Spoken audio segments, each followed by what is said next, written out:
উসমান রাদিয়াল্লাহু তাআলা আনহু জান্নাত জাহান্নামের বর্ণনা শুনে কাঁদতেন না। যখনই কবরের কথা আলোচনা হতো, কবরস্থানে যেতেন, দরদর করে কাঁদতে থাকতেন।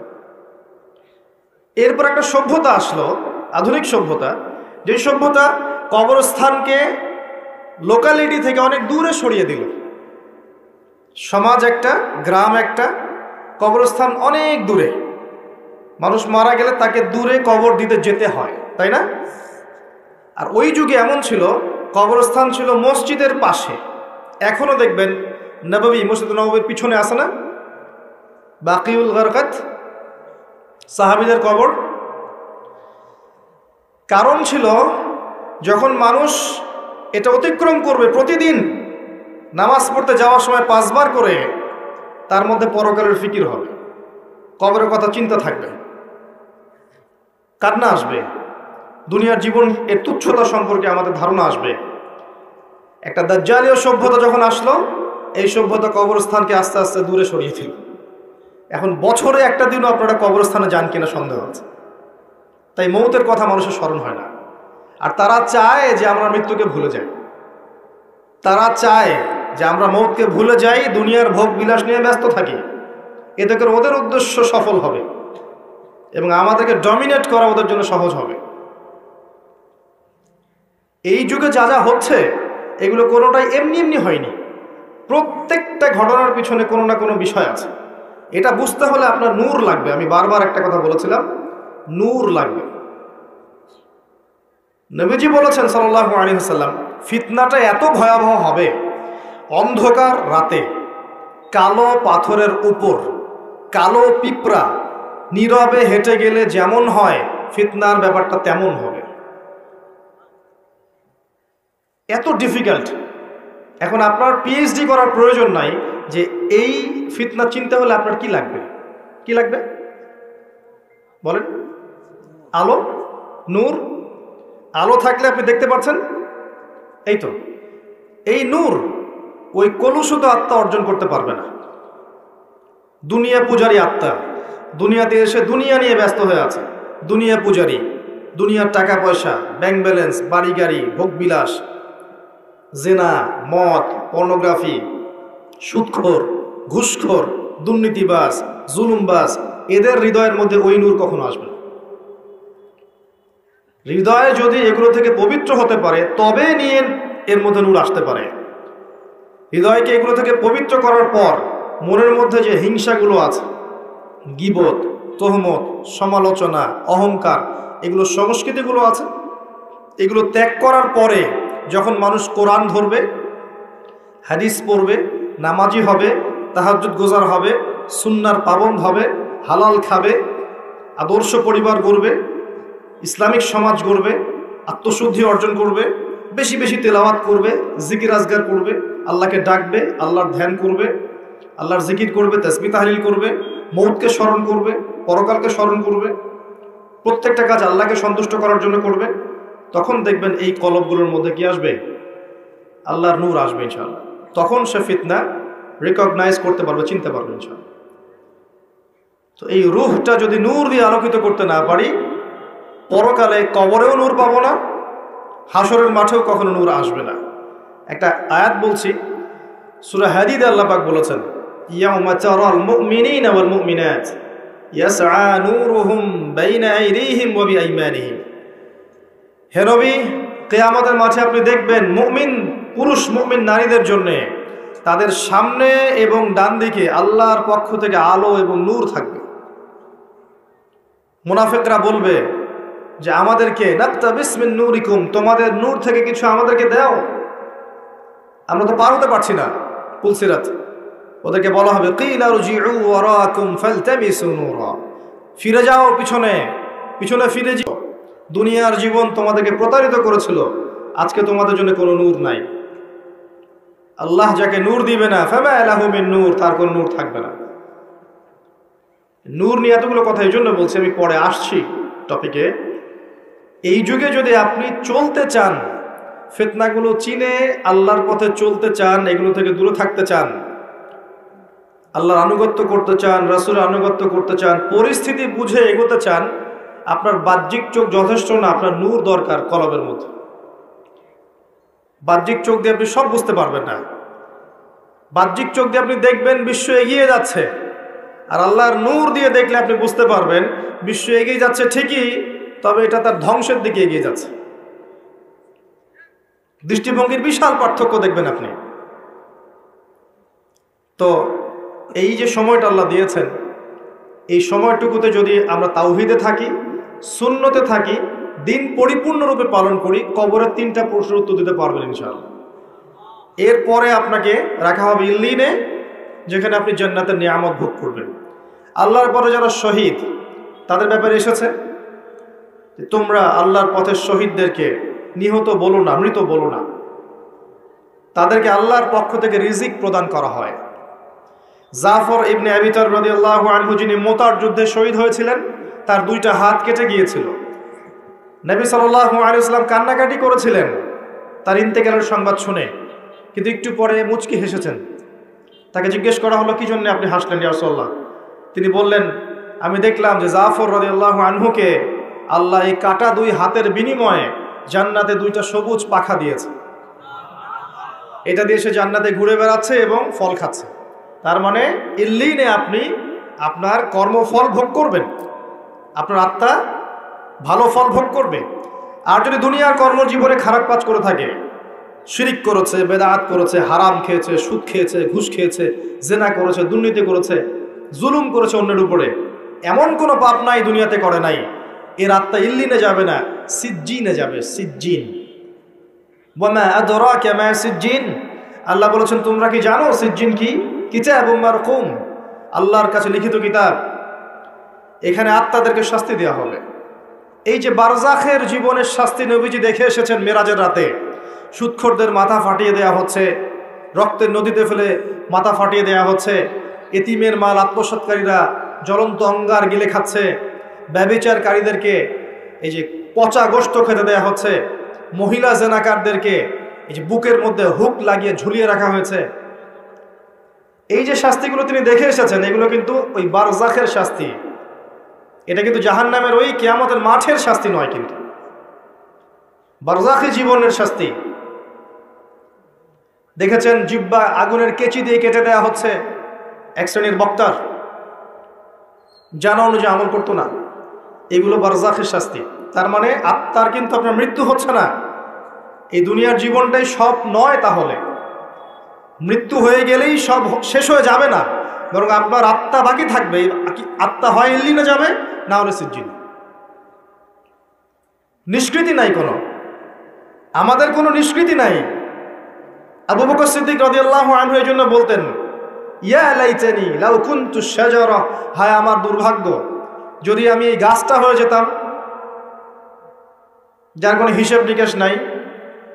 দুনিয়াতে এসেছি, কাজ করব, ভালো হলে ভালো, খারাপ হলে খারাপ, আত্মার নিষ্কৃতি নাই, ওকে ছেড়ে দেওয়া হবে না। এরপর কিয়ামতের মাঠে দেহটাকে আবার জীবিত করে আবার আত্মা দেয়া হবে। দিয়ে কয়টা প্রশ্ন ভাই? আরো 5টা। এই 5টাও শোনেন। 1 নাম্বার, তোমার সারাটা জীবন কোন কাজে ব্যয় করেছো? নাম্বার 1। নবীজি বলেছেন, এই 5টার উত্তর না দেয়া পর্যন্ত কোনো আদম সন্তান 1 স্টেপ সামনে যেতে পারবে না, 1 স্টেপ পিছনে আসতে পারবে না, স্টিল দাঁড়িয়ে থাকতে হবে। খালি পায়ে, নগ্ন শরীরে, গায়ে কাপড় থাকবে না, খালি পা, নগ্ন শরীর। রোদের উত্তাপ তো বুঝতে পারছেন, মানুষের ঘাম টাকনু, হাঁটু, বুক, গলা পর্যন্ত পৌঁছাবে। দাঁড়িয়ে আছে। 5টা প্রশ্ন, তোমার সারা জীবন কোন কাজে ব্যয় করেছো বলো, না হলে 1 স্টেপ আগাতে পারবে না, বলো। 2 নাম্বার প্রশ্ন, স্পেশালি তোমার যৌবন, যুবকদেরকে বলছি, স্পেশালি তোমার যৌবন কোন কাজে ব্যয় করেছো বলো, আগাতে দেওয়া হবে না, না হলে। বার্ধক্যে অনেকেরই মৌতের ফিকির আসে, সারা জীবন সুদ খেয়ে শেষ বয়সে চিল্লা দিয়ে এসেছে, এমন লোক আছে। সারা জীবন ঘুষ খাইছে, দুর্নীতি করছে, মদ খাইছে, জেনা করছে, জুয়া খেলছে, শেষ বয়সে হজ করে আলহাজ হয়ে গেছে, এমন লোকের অভাব নাই। যৌবনকাল ভাইটাল টাইম, এই সময়টাতে সবাই হেদায়েতের পথে চলতে চায় না। রক্ত গরম থাকে, উচ্চাভিলাষ থাকে, পলিটিক্যাল পাওয়ার অ্যাচিভ করতে হবে, অথবা একটা ভালো নারী চাই, অথবা আমি বিভিন্ন মেয়েদের সাথে অ্যাফেয়ার করব আর ভোগ করব, অথবা পর্নোগ্রাফিতে আসক্ত হয়, অথবা মাদকাসক্ত হয়, খেলাধুলা করে সময় নষ্ট করছে, অথবা দেখবেন ব্যাংক ব্যালেন্স টাকা পয়সার পিছনে ছুটছে। মানে ওর যত ছোটাছুটি দেখবেন স্পেশালি যৌবনকালে। এবং এই যৌবন শুধু আপনার না, যুবতীদেরও, বোথ অফ দেম, উভয়ই জানে না জীবনের উদ্দেশ্য কি। অন দ্য আদার হ্যান্ড মেয়েকে দেখবেন সারাদিন মেকআপ, পার্লার, এই ফ্যাশন, ওই ফ্যাশন, এই ড্রেস, ওই ড্রেস, টিকটক, ফেসবুক, ইউটিউবিং, এগুলোতে ব্যস্ত আছে। বসে বসে নিজেই হাসছে, নিজেই ছবি তুলছে, নিজে নিজে হাসছে একা একা। মানে হাসির কোনো কারণ নাই, এমনি একা বসে আছে, এটা হাসলো, ছবি তুলল। মানে মাইন্ড প্রোগ্রামিং। দেখেন, আমাদের মাথাটাকে ইহুদিরা প্রোগ্রামিং করে দিয়েছে।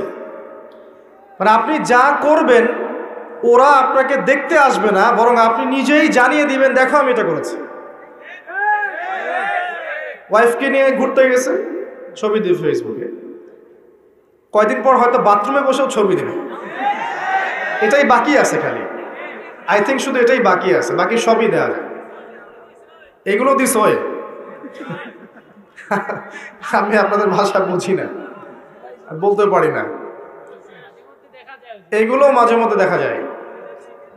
ভালো করে খেয়াল করেন, মানুষের দুইটা জীবন, এই যে ব্যক্তিগত জীবন আর পাবলিক লাইফ।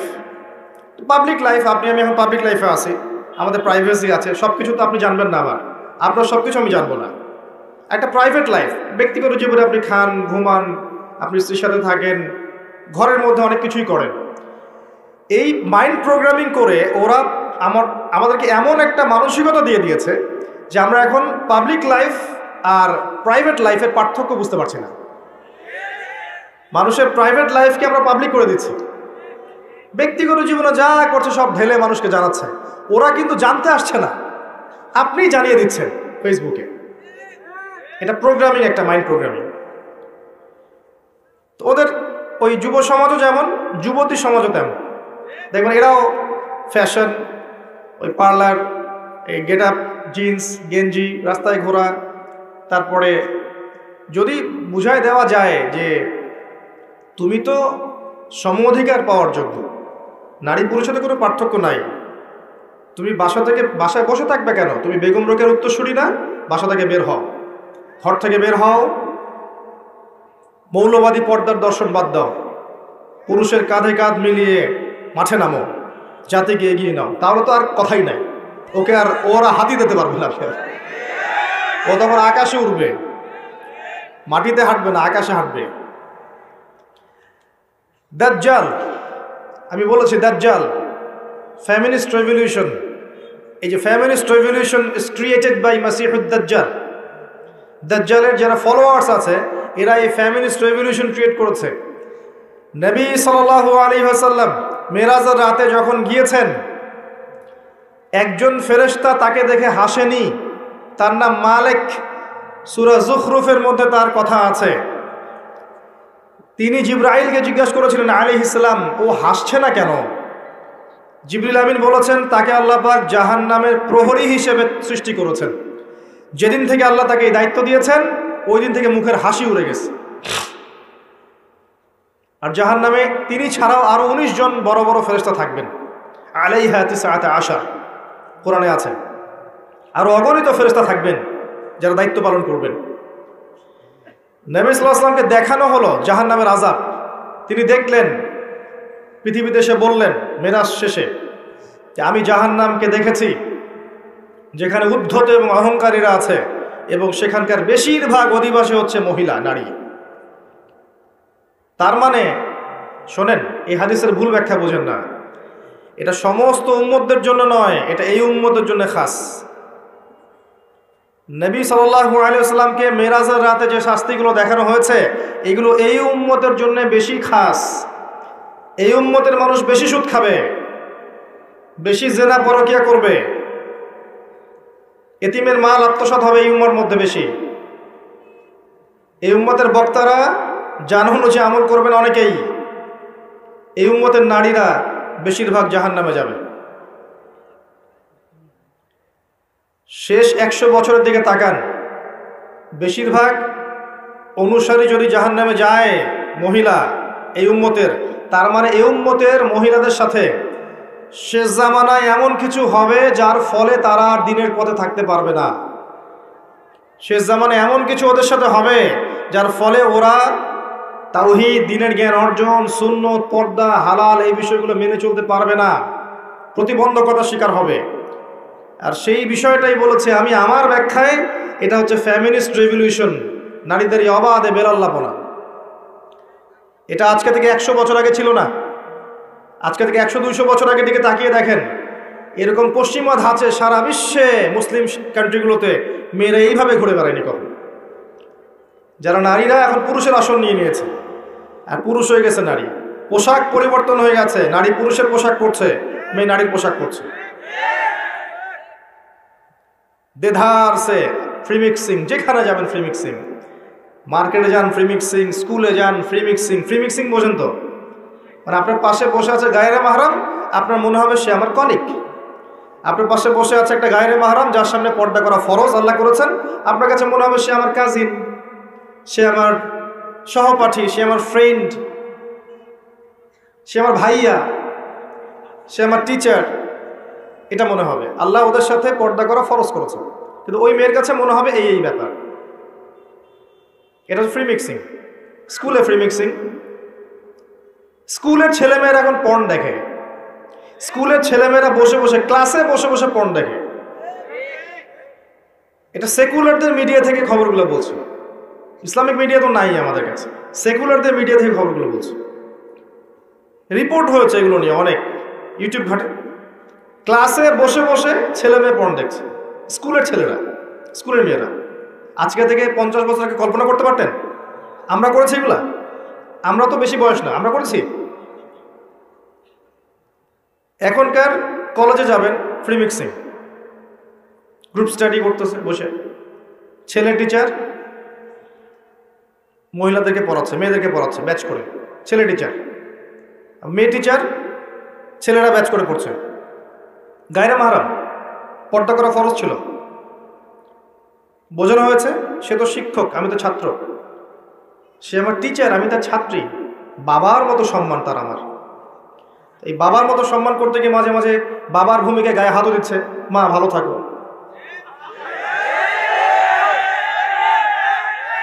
আমি যা বলছি 100% হক কথা বলছি। ইউনিভার্সিটিগুলোর মধ্যে এগুলো হচ্ছে, এবং আমরা ইউনিভার্সিটির সিঁড়ি পেরিয়ে এই চেয়ারে বসেছি, এমনি এমনি বসিনি। এগুলো হচ্ছে। প্রচুর মেয়ে ইজ্জত হারাচ্ছে, প্রচুর মেয়ে। এবং কোনো কোনো ক্ষেত্রে দেখা যায় মহিলা টিচারের সাথে ছেলেদেরও সম্পর্ক হয়ে গেছে, এমন হয়েছে। তাহলে এটা নিশ্চয়ই শিক্ষা ব্যবস্থার উন্নতি, অগ্রগতি, প্রগতি বলতে পারি না আমরা। তাহলে কি শিখালাম আমরা জাতিকে? আমরা আসলে কি শিখছি আর কি শিখাচ্ছি? শালীনতাই যদি শেখাতে না পারলাম, একটা শালীন সমাজ গড়তে না পারলাম, সমাজের মধ্যে বাহির থেকে দেখে মনে হয় সমাজ এগিয়ে যাচ্ছে, ভিতরে দেখা যায় সমাজের কাঠামো ভিত্তিহীন, তাহলে আপনি কি করছেন? একটা জ্ঞান, ইলম শিখতে যাবে মানুষ, ইলম শিখতে গিয়ে যদি এই ঘটনা ঘটে, কি শিখবে আর জাতিকে শিখাবে এটা কি বলেন? এই মেয়ের ইজ্জত হারালো। এই ইজ্জত হারানো মেয়েগুলো পরবর্তীতে কারো না কারো ঘরে তো যাবে। যাদের ঘরে যাবে ওই ছেলেদের উপর জুলুম হলো না? ওই ছেলেগুলো এই মেয়েদেরকে নিয়ে সুখে থাকতে পারবে? আর যদি ওদেরকে ফ্যামিনিস্ট ধাঁচে গড়ে তোলা হয়, এগিয়ে যাওয়া, অগ্রগতি, প্রগতির নাম দিয়ে, পর্দার বালাই নাই, শালীনতার বালাই নাই, ইসলামী নৈতিকতা, মূল্যবোধ, নামাজ, রোজা, হজ জাকাতের বালাই নাই, ওদেরকে ঘরে নিলে কি যুব সমাজ সুখী হবে? সমাজ কাঠামো ধ্বংস করছেন। আমি কোন কথাটা থেকে এই জায়গায় চলে আসলাম?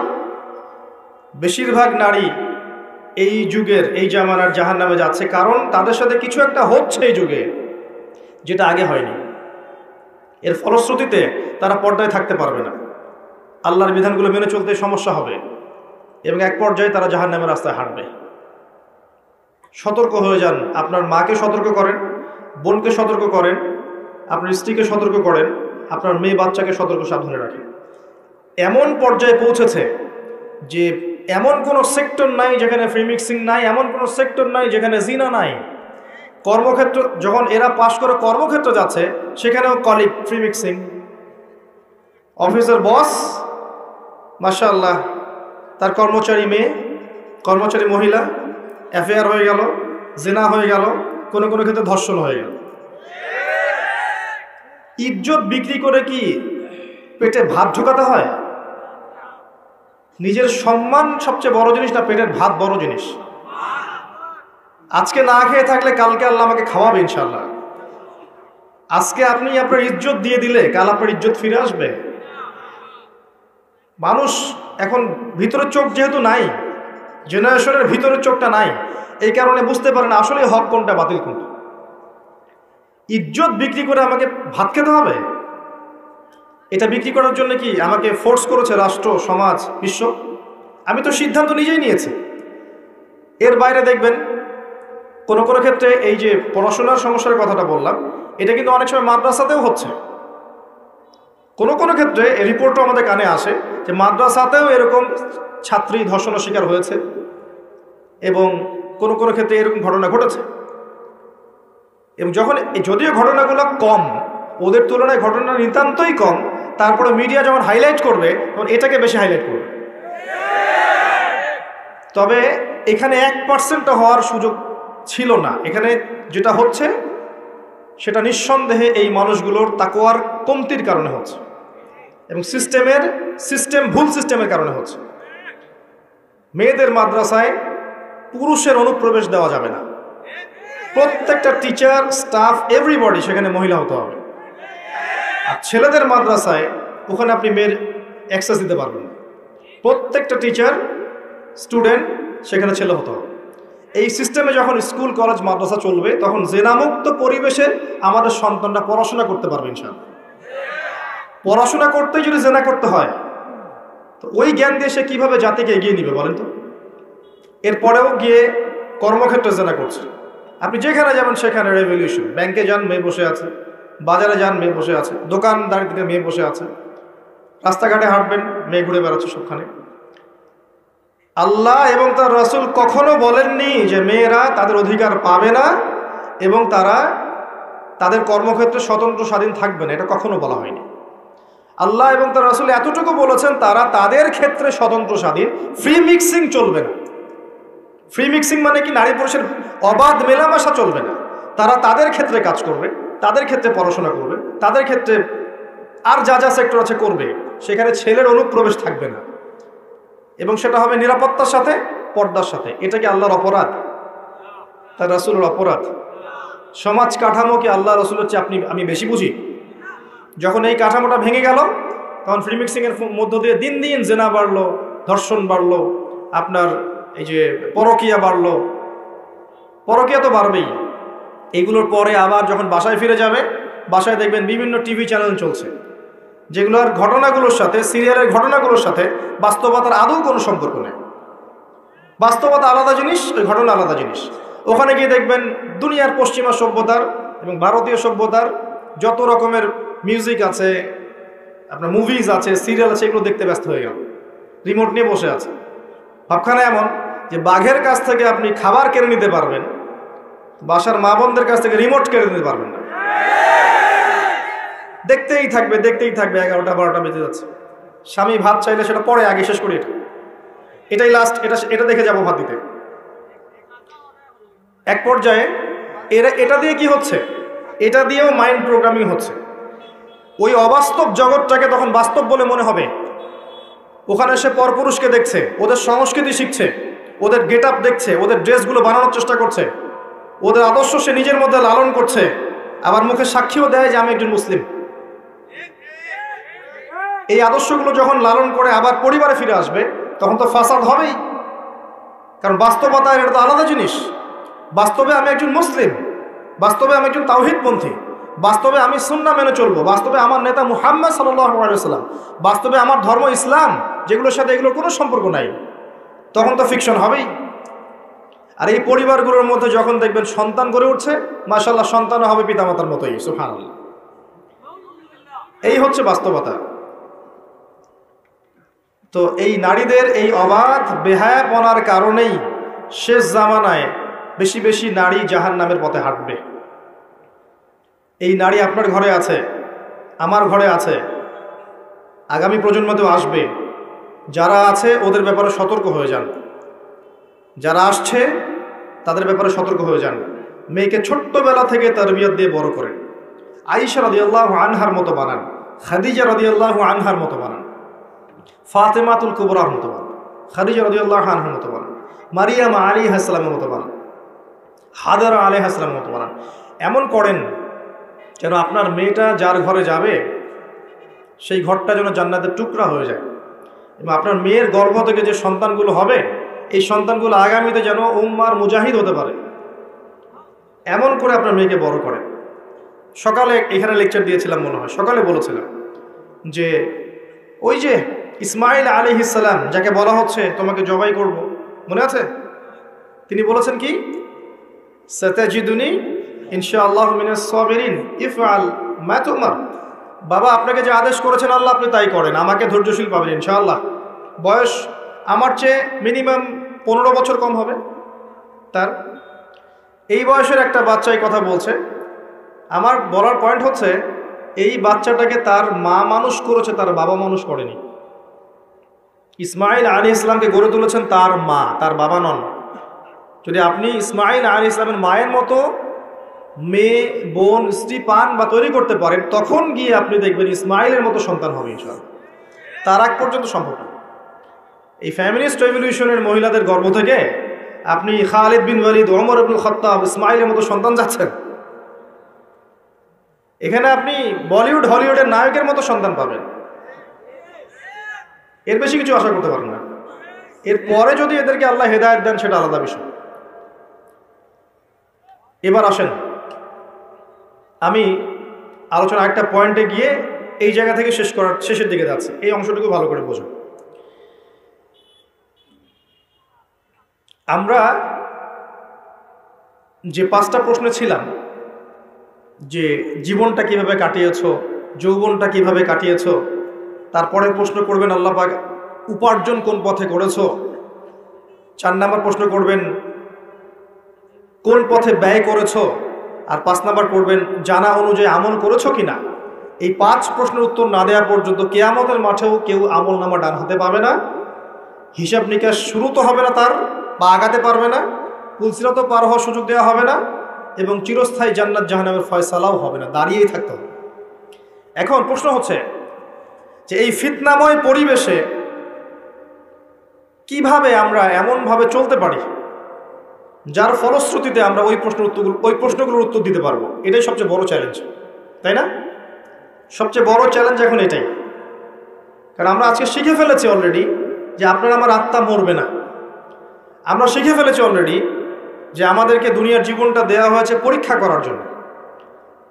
আমরা শিখেছি এরপরে আমাদের জন্য চিরস্থায়ী জীবন আসছে, এই জীবনটা শেষ নয়, মৌত সব কিছু শেষ নয়।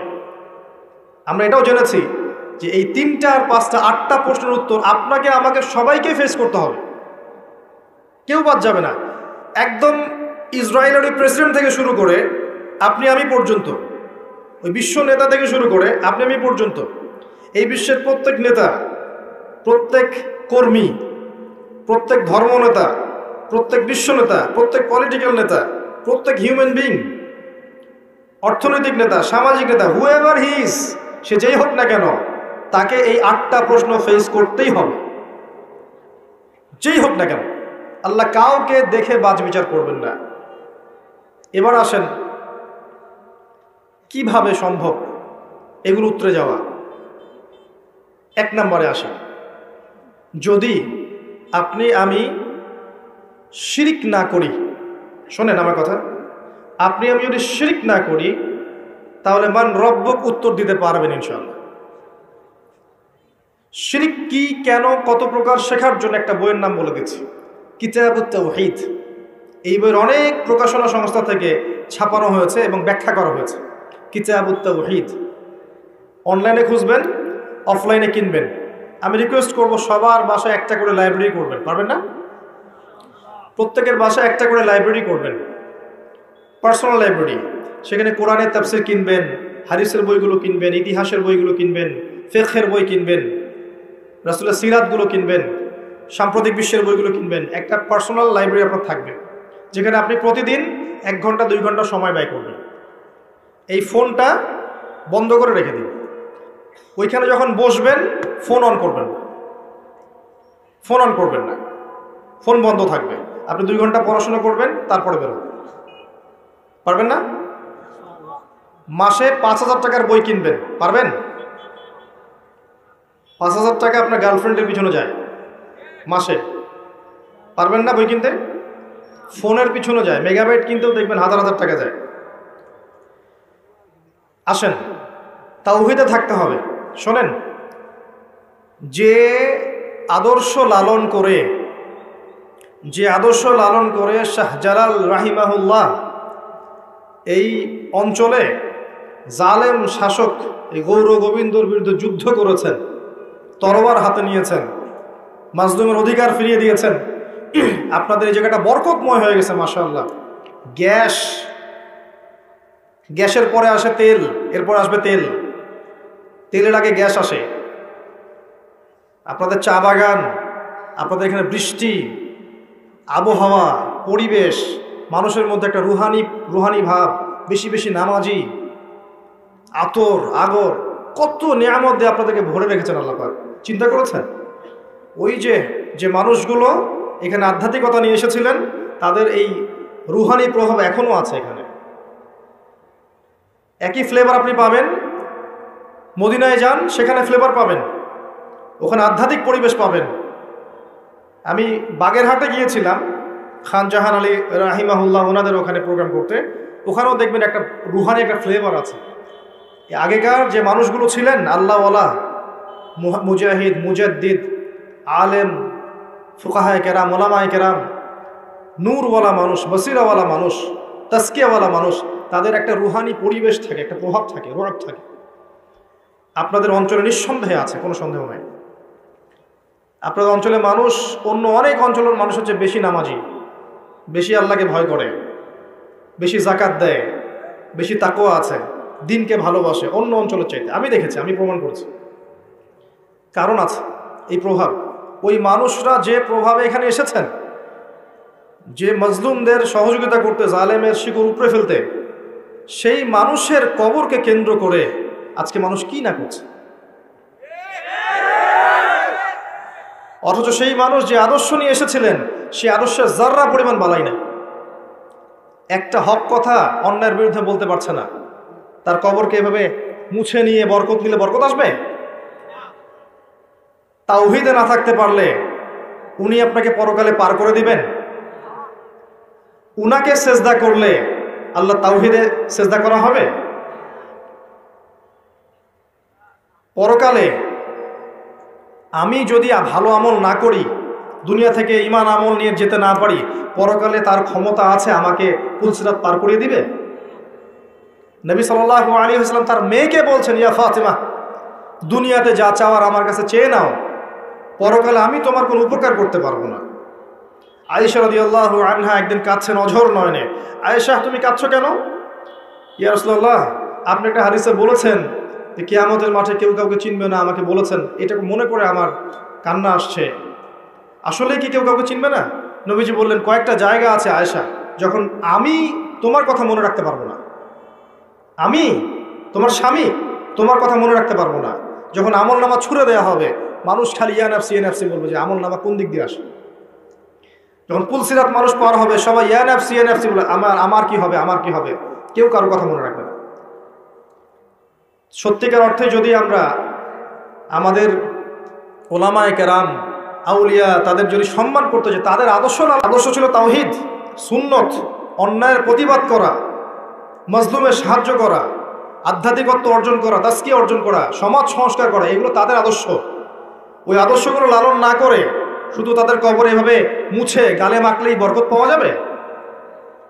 আমরা আশা করব যদি কেউ এগুলোর সাথে সম্পৃক্ত থেকে থাকেন, ছেড়ে দেন, তাদের আদর্শ লালন করেন, তাওহীদ শেখেন, আল্লাহই সব, আল্লাহই খাওয়ান, আল্লাহই পরান, আল্লাহই বাঁচান, আল্লাহই মারেন, আল্লাহ ইবাদত পাওয়ার যোগ্য, তিনি সেজদা পাওয়ার যোগ্য, তিনিই দোয়া পাওয়ার যোগ্য, তার জন্যই কুরবানি, তার জন্যই নজর মানো, তার জন্য সবকিছু। মধ্যস্থতা করতে গেলে শিরক হয়ে যাবে, শিরক হয়ে গেলেই মান রব্বুক উত্তর দিতে পারবেন না। মাদিনুকায় আসেন, ইসলামকে পরিপূর্ণরূপে গ্রহণ করতে হবে। কিছু অংশ মানি, কিছু অংশ মানি না, এমন গ্রহণ করলে ইসলাম টিকবে না। নামাজি ব্যক্তিগত জীবনে পাক্কা নামাজি মাশাআল্লাহ, অর্থনৈতিক জীবনে পাক্কা সুদখোর, চলবে না। ইসলামকে পরিপূর্ণরূপে মানতে হবে। ব্যক্তিগত জীবনে পাক্কা নামাজি, কপালে সেজদার দাগ আছে, অর্থনৈতিক জীবনে গিয়ে দেখবেন পাক্কা সুদখোর, চলবে না। ব্যক্তিগত জীবনে দান সদকা করছে মাশাআল্লাহ বেশি বেশি, দেখবেন ফরজ যাকাতই দিচ্ছে না। মাশাআল্লাহ তাহাজ্জুদ পড়ছে, মেয়ে বেপর্দায় রাস্তায় ঘুরছে।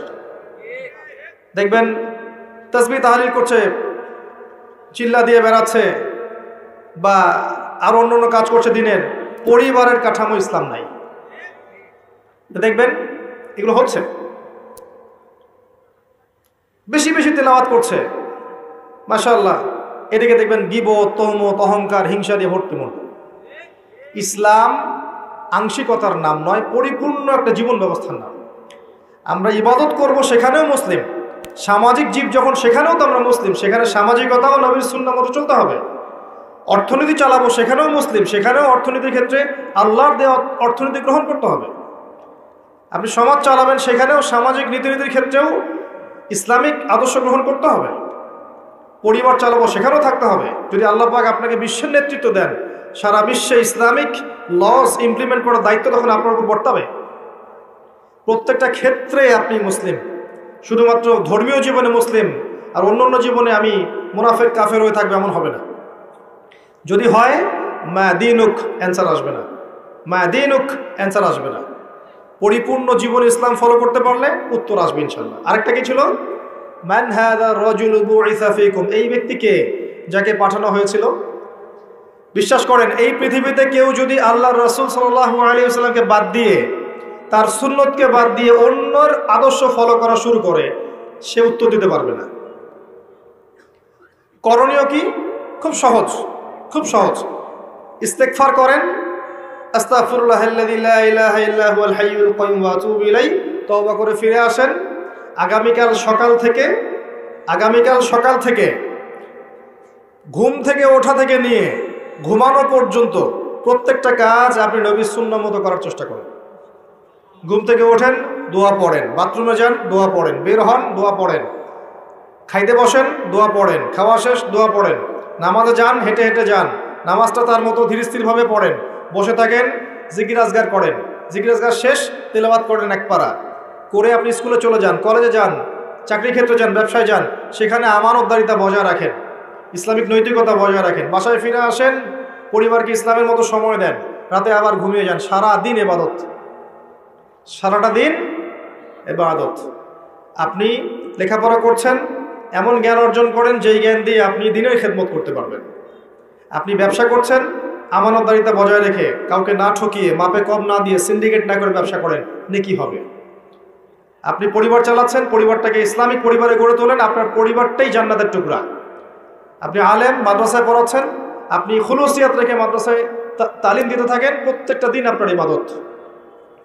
আল্লাহ আপনি আরো বড় ক্ষমতা দেন, সেখানে বসে আপনি দিনের জন্য কিছু করেন, ইবাদত। মুমিনের প্রতিটা কাজই ইবাদত, যদি সে নবীর তরিকা মতো করে। যদি করে তবেই উত্তর দিতে পারবে, হ্যাঁ ওই ব্যক্তি হচ্ছেন মুহাম্মদ সাল্লাল্লাহু আলাইহি ওয়াসাল্লাম। তার আগ পর্যন্ত পারবে না। যদি অন্যের আদর্শ গ্রহণ করে কি হবে শোনেন। যদি অন্যের আদর্শ গ্রহণ করে তাহলে আল্লাহ পাক বলেছেন সূরা ফুরকানের মধ্যে, ইয়াউমা ইয়া'আদ্দু যালিমু আলা ইয়াদাইহি, জালেমরা ওই দিন তাদের হাত এভাবে কামড় দিবে, হাত কামড় দিতে থাকবে এবং বলবে, ইয়া লাইতানি ইত্তাখাযতু মা'আর রাসূলি সাবিলা, হায় আমি যদি রাসূলের সাবিল বা পথ গ্রহণ করতাম কতই না ভালো হতো। ইয়া ওয়াইলাতা লাইতানি, হায় আমার দুর্ভাগ্য, লামাত্তাখিয ফুলালান খলিলা, আমি যদি ওকে বন্ধুরূপে গ্রহণ না করতাম। আজকে যদি আমাদের আদর্শ হয় পশ্চিমারা, আজকে যদি আমাদের আদর্শ হয় পশ্চিমার কোনো নেতা, তাদের কোনো অ্যাসোসিয়েশন, তাদের কোনো সংগঠন বা জিউজরা, বা মোশরেকরা বা বুদ্ধিস্টরা বা খ্রিস্টানরা কোশ্চিন কালেও সে মান নবিয়ক উত্তর দিতে পারবে না।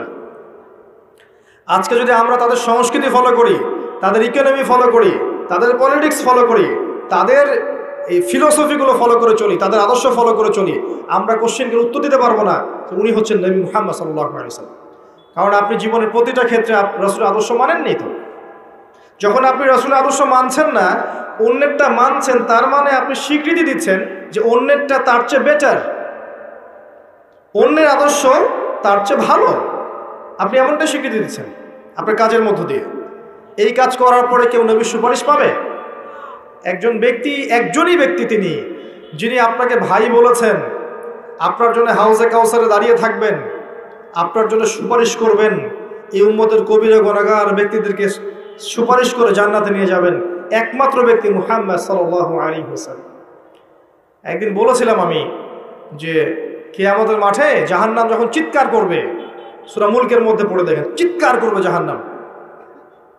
সূরা মুলকে আছে না, চিৎকার করে ফেটে পড়বে। ওই সময় সমস্ত নবী হাঁটুতে বসে যান। আদম আলাইহিস সালাম হাঁটুতে বসে ইয়া নফসি, নবী মুসা, নবী ঈসা, নবী দাউদ, সুলাইমান, ইসমাঈল, ইসহাক, যত নবী আছেন সবাই হাঁটুর ঘরে বসে যাবেন। ইয়া নফসি, হে আল্লাহ আমাকে বাঁচাও, হে আল্লাহ আমাকে বাঁচাও। শুধু একজন নবী মুহাম্মদ সাল্লাল্লাহু আলাইহি ওয়াসাল্লাম, তিনি সিজদায় পড়ে বলবেন ইয়া উম্মতি, ইয়া উম্মতি, হে আল্লাহ আমার উম্মতকে বাঁচাও, আমার উম্মতকে বাঁচাও। সেই নবীর আদর্শ বাদ দিয়ে যদি আমি অন্যের আদর্শ ফলো করি, কবরে এই প্রশ্নের উত্তর দিতে পারবে? কখনো সম্ভব না। এজন্যই শোনেন, এজন্যই আমাদের নবী নিজেই এই উম্মতের বিরুদ্ধে একটা অভিযোগ করবেন। সূরা ফুরকানের মধ্যেই আছে, রব্বি ইন্না কওমি ইত্তাখাযু হাযাল কুরআনা মাহজুরা। তাকে বলা হবে, হে মুহাম্মদ তোমার উম্মতের এই অবস্থা কেন হলো? তিনি বলবেন, হে আমার আল্লাহ, হে আমার রব, আমার কওম আমার রেখে যাওয়া কোরআনকে পরিত্যাগ করেছে। আমরা তাই করেছি না? বাসায় বাসায় কোরআন আছে, খুলে দেখে কেউ? হ্যাঁ, 40-এর দিন দেখে, কুলখানির দিন দেখে, বছরকির দিন দেখে, তাই না? সারা বছর পড়ে থাকে। খুব কম মানুষই কোরআন পড়তে জানে, জানেন? এই উম্মতের এখন খুব কম মানুষই কোরআন পড়তে জানে। এমন অনেক যুব সমাজ আছে এই উম্মত মুহাম্মাদের, কোরআনটা চোখেও দেখেনি কখনো। খুব কম মানুষ এই উম্মতের কোরআনের অর্থ বোঝে। অনেক হাফেজে কোরআনও আছে যারা কোরআনের অর্থ বোঝে না। খুব কম প্রতিষ্ঠান আছে যেখানে কোরআন বাধ্যতামূলক পড়ানো হয়, 1% 2% হবে না, যেখানে কোরআন বাধ্যতামূলক পড়ানো হয়। এরপরে আলাদা করে মাদ্রাসা খুলতে হয়েছে যেখানে কোরআন পড়ানো হয়। এই উম্মত কোরআনকে পরিত্যাগ করেনি? করেছে। কোরআনের বিধিবিধানগুলো পরিত্যাগ করেনি? খুব কম মানুষ আছে এই উম্মতের 5 ওয়াক্ত নামাজ পড়ে, খুব কম মানুষ এই উম্মতের যাকাত দেয়, খুবই কম মানুষ এই উম্মতের আছে যারা হালাল খায়, জেনা থেকে দূরে আছে, মাদক থেকে দূরে আছে, কমই মানুষ আছে। এই জন্যই নবীজি বলেছেন সাল্লাল্লাহু আলাইহি ওয়াসাল্লাম, 73টা দল হবে উম্মতের, একটা জান্নাতে যাবে, বাকি 72টা জাহান্নামে যাবে। এই জন্যেই 1999 জন মানুষ জাহান্নামে যাবে। সতর্ক হয়ে যান, আমরা কোরআনকে যেন পরিত্যাগ না করি। এই 3টের উত্তর কি হলো? তাওহীদে থাকবেন, ইনশাল্লাহ উত্তর দিতে পারবেন। 2 নাম্বার, দিনকে পরিপূর্ণরূপে পালন করবেন, ইনশাল্লাহ উত্তর দিতে পারবো। 3 নাম্বার, নবীর আদর্শ মেনে চলবেন, ইনশাল্লাহ উত্তর দিতে পারবেন। তারপরের 5-এ যান, এখানে গিয়ে আপনাকে করা হবে সারা জীবন কিভাবে কাটিয়েছো, ওই যে উত্তর দিলাম। প্রত্যেকটা দিন যদি আপনি নবী সাল্লাল্লাহু আলাইহি ওয়াসাল্লামের সুন্নাহ মতো চলতে পারেন, সকাল থেকে সন্ধ্যা পর্যন্ত, এটা যদি ধরে রাখতে পারেন মাসের পর মাস, বছরের পর বছর, আপনার সারা জীবনই তো ইবাদত, তাই না? তখন সহজ হবে, হে আল্লাহ আমি সারা জীবন তোমার নবীর আদর্শে চলছি। সহজ। যৌবন কোন কাজে ব্যয় করেছো? এখনকার এই ভোগ বিলাসিতা ত্যাগ করে, এই বাড়ি গাড়ি, টাকা পয়সা, গার্লফ্রেন্ড, পর্ন, হাবিজাবি, মাদক ছেড়ে দিয়ে এখনই যদি যুব সমাজ তওবা করে ফিরে আসে, এখন থেকে দিনের পড়াশোনা করে, কোরআন পড়তে শেখে, আরবি ভাষা শেখে, কোরআন নিয়ে গবেষণা করে, হাদিস পড়ে, দিনের মেহনত করে, আলেম ওলামার সোহবতে থাকে, দিনের কল্যাণে কিছু করে, যৌবনটাকে আল্লাহর পথে কাজে লাগায়, এরা উত্তর দিতে পারবে না? পারবে যে আমি আমার যৌবনটা আল্লাহ তোমার রাস্তায় বিলিয়ে দিয়েছি। কত মুসলিম কন্টিনেন্ট আছে যে কন্টিনেন্টে ইসলাম ঢুকেছে যুবকদের তরবারির মাধ্যমে। এই মোহাম্মদ বিন কাসিম, তারেক বিন জিয়াদ যুবক ছিলেন। হ্যাঁ, ওই সময়কার সিচুয়েশন এমন ছিল, ইসলামিক গভর্নমেন্ট ছিল। এখন আবার বের হয়ে যায় না তরোয়াল নিয়ে, এই কথা শুনে যে আবু তাহের ভাই তরোয়ালের কথা বলেছে। এখন সিচুয়েশন সেটা নয়। তাদের ইমারত ছিল, খেলাফা ছিল, ইসলামিক হুকুমত ছিল, সেখান থেকে রাষ্ট্রপ্রধান ফোর্স পাঠিয়েছিলেন। এখন আপনাকে কে পাঠাবে? এখন আপনি বড়জোর কোথায় যেতে পারেন? বড়জোর আপনি ইউরোপ আমেরিকায় গিয়ে প্রবাসী হতে পারেন। এখন বড়জোর দেখা যাবে যে বিশ্বের পরাশক্তিগুলো একটা ভেজাল বাঁধিয়ে দিয়েছে, সেই ভেজালের মধ্যে আপনাকে ফোর্স হিসেবে পাঠানো হয়েছে, আপনি চলে গেলেন ওদের দ্বন্দ্ব মেটাতে। যাই হোক, এই যৌবনকালে যারা আল্লাহর ইবাদত করবে, নবী সাল্লাল্লাহু আলাইহি ওয়াসাল্লাম বলেছেন আরশের ছায়ার নিচে আল্লাহ পাক তাদেরকে ছায়া দিবে। এর চেয়ে বড় সৌভাগ্য হতে পারে? যুবকদের হাতে ইসলামের বিজয় লেখা আছে। এই জামানার যুব সমাজ এবং তার পরবর্তী প্রজন্ম ইনশাআল্লাহ আমরা বিশ্বাস করি আগামী দিনের সোনালী দিন তারা দেখে যাবে ইনশাআল্লাহ। তবে শর্ত হচ্ছে সমস্ত পাপ থেকে তওবা করে আজকেই দিনের পথে ফিরে আসতে হবে। যুবক যুবতী সবাইকে বলছি, একজন যুবক যেমন একটা কমিউনিটির জন্য যথেষ্ট, একজন যুবতী মাও কিন্তু দেখবেন একটা জাতির ভবিষ্যৎ গড়ে দিবে ইনশাআল্লাহ।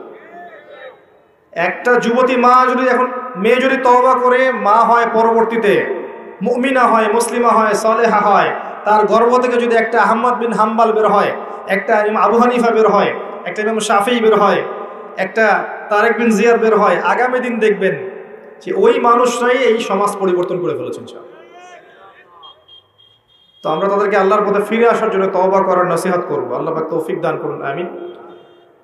জিজ্ঞেস করা হবে কোন পথে অর্থ উপার্জন করেছো? আজকে সুদ খাচ্ছি, ঘুষ খাচ্ছি, দুর্নীতি করছি, আত্মসাৎ করছি, পরোয়া করছি না। কোন পথে খরচ করেছো? যা ইচ্ছা তাই খরচ করছি। বাড়ি করে রেখেছেন সিলেটে, থাকার লোক নাই, আপনি পড়ে আছেন ওইখানে।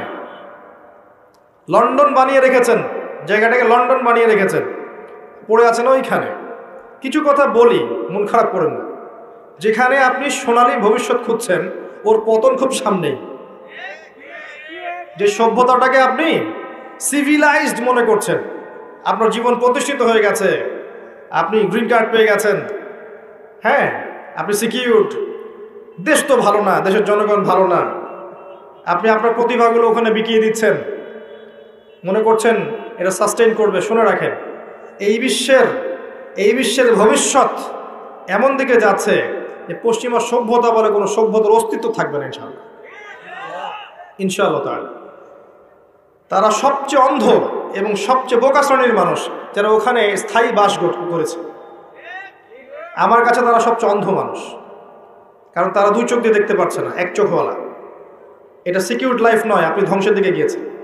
সেখানে ইসলামিক পরিবেশ নেই, ইসলামিক অনুশাসন নেই, সেখানে জালেম কুফফারদের দৌরত্ব আছে, এবং যারা ঐক্যবদ্ধভাবে সারা বিশ্বে মুসলিম কিলিংস করছে, ওদের ওখানে আপনি শান্তি খুঁজছেন। আপনার প্রতিভাগুলো দেশকে দেওয়া যেত না? দেশকে দিয়ে প্রতিভা দিয়ে এগিয়ে নেওয়া যায় না? প্রয়োজনের খাতিরে গিয়েছি, ঠিক আছে, ফিরে আসেন, এনাফ।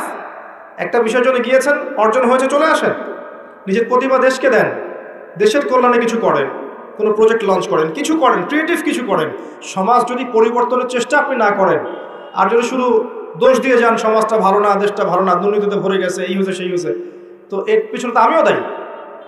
আমি তো এটাকে দূর করার কোনো প্রচেষ্টা চালালাম না। আর যেখানে আপনি রঙিন স্বপ্ন দেখছেন, ওই সভ্যতাটার সামনে ধ্বংস হয়ে যাবে। দেখে নিয়ে নসিহত থাকবে, ওখানে নিজের চিরস্থায়ী আবাস করতে যায় না, এটা ভুল ডিসিশন হচ্ছে। কোন পথে উপার্জন করেছেন? উপার্জনের কথা বলতে গিয়ে এদিকে আসলাম। প্রত্যেকটা ক্ষেত্রে উপার্জনের খেয়াল রাখতে হবে যে আমি হালাল নিচ্ছি কিনা, হারাম থেকে দূরে আছি কিনা। হালাল খান, অল্প খান, অল্পে তুষ্ট থাকেন, আল্লাহ পাক আপনাকে অল্প আমলে নাজাত দিয়ে দিবেন ইনশাআল্লাহ।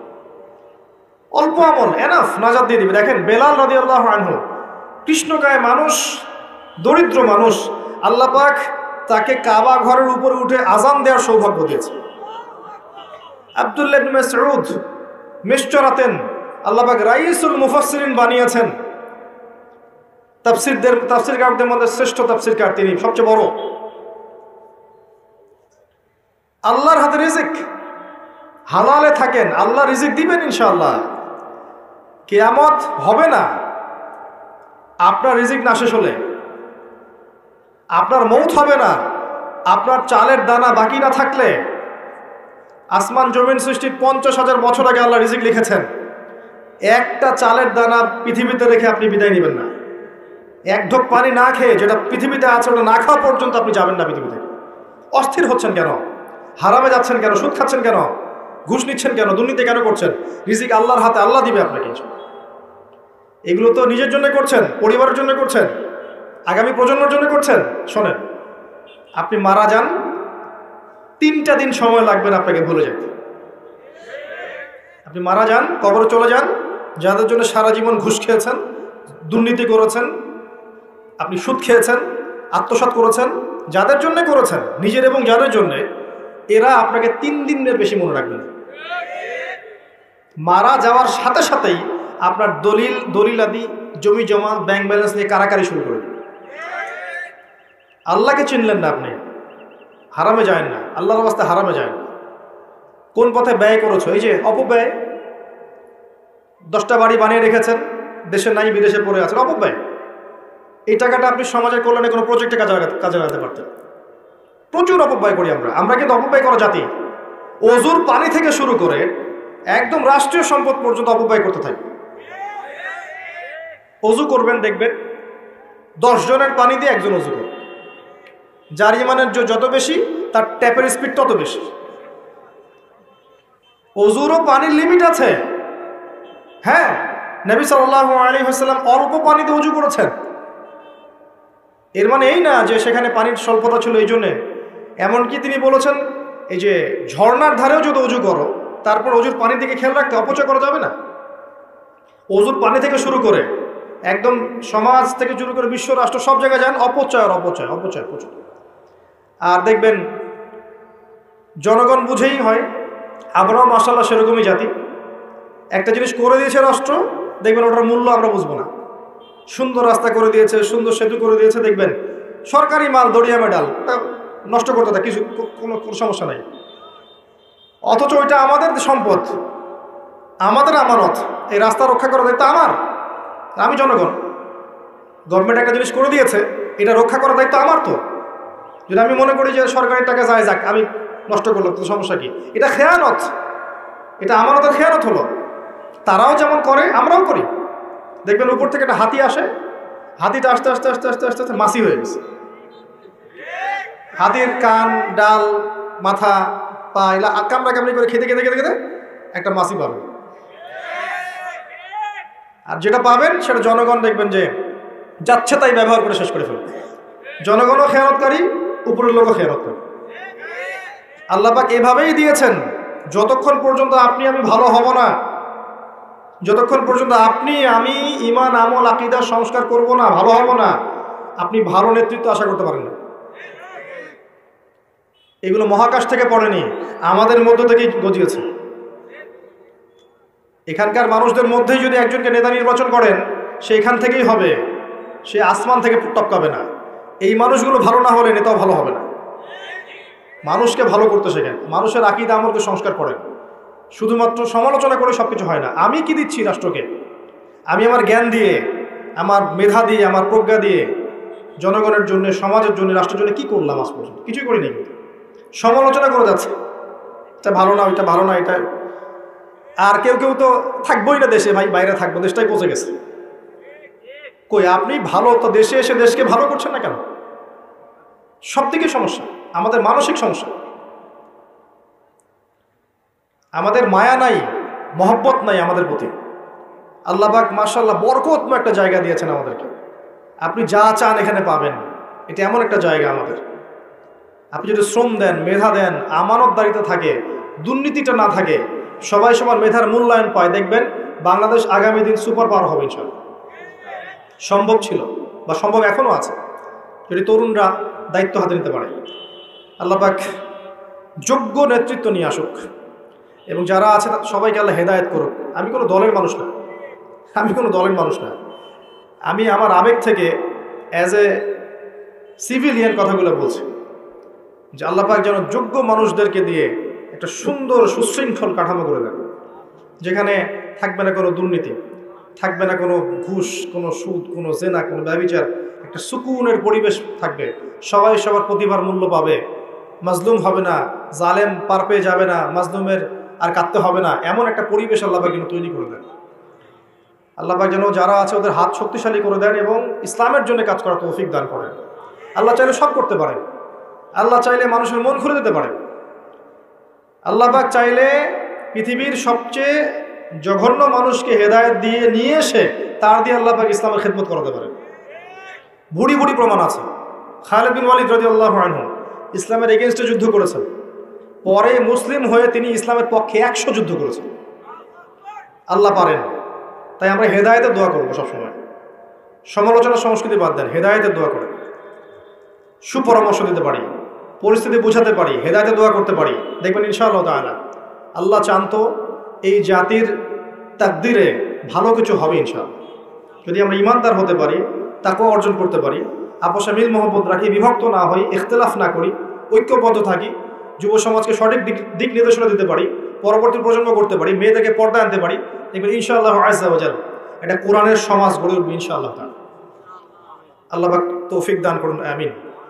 আর লাস্টের একটা প্রশ্ন শেষ করছি, এটা জানা অনুযায়ী আমল করেছো কিনা। আর এই জায়গায় আসলেই সব জায়গায় ধরা খাবো আমরা যারা এই চেয়ারে বসে কথা বলছি। জানা অনুযায়ী আমল করেছো কিনা খুব ডিফিকাল্ট, খুবই ডিফিকাল্ট। এবং এই আমানতদারিতা রক্ষা করা এত কঠিন যে আসমান জমিন পাহাড় পর্বত এই দায়িত্ব নিতে চায় নাই। সূরা আহজাব পড়ে দেখেন, ইন্না আরাদনাল আমানাতা আলাস সামাওয়াতি ওয়াল আরদ ওয়াল জিবাল ফাআবাইনা আন ইয়াহমিলনাহা ওয়া আশফাকনা মিনহা ফাহামালাহাল ইনসান ইন্নাহু কানা যালুমান জাহুলা। আল্লাহ পাক বলেছেন না, আমি এই আমানত, কোরআন সুন্নাহর ইসলামের আমানত আমি আসমানে, জমিনে, এই পৃথিবীতে দিতে চেয়েছিলাম, পাহাড়ে দিতে চেয়েছিলাম। ওরা নিতে চায় নাই, ডিনাই করেছে। মানুষ নিয়েছে, কারণ মানুষ জাহেল এবং জালেম, আমরা অজ্ঞ জালেম। আমানত নিয়েছি, দিন শিখেছি, কোরআন সুন্নাহর জ্ঞান থাকার পরে যদি আমি এই চেয়ারে বসে আমার কথা অনুযায়ী আমল করতে না পারি, তাহলে আপনার আগে আমাকে জাহান্নামে যেতে হবে। নাউযুবিল্লাহ, আমরা আল্লাহর কাছে আশ্রয় চাচ্ছি। সর্বপ্রথম যে ব্যক্তিকে দিয়ে জাহান্নাম উদ্বোধন করা হবে, সেই ওই 3 জন ব্যক্তির একজন হচ্ছে আলেম, যে ইলম অনুযায়ী আমল করেনি। যদি দিনের দায়িত্বগুলোর উদ্দেশ্য থাকে দুনিয়া, তাহলে ওই দায়িত্ব পালনে কোনো তাসির হবে না, সংস্কারও হবে না।